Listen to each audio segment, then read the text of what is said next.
来关心地方新闻，为了好市中学生有多元的学习机会，台中后里启明学校特别的校内成立人赛队，在老师指导下，这学生囡仔除了爱克服因目睭看袂情形下爱个记所有舞步甲动作，训练过程比一般的人更较辛苦，嘛要用更较侪时间。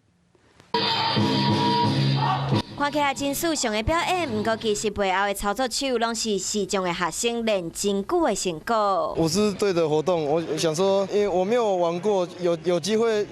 来就是体验一下。我有上网去查了一下，还没有这样子的舞狮队。我们如果真的有创起来，可能是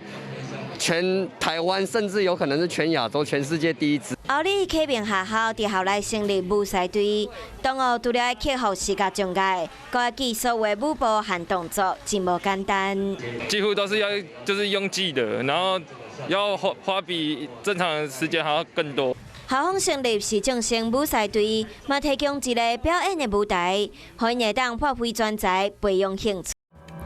生生不息，宏观视野，我是申宏。想要看体育新闻，就要赶快看华视新闻，赶快按赞、分享、开启小铃铛哦。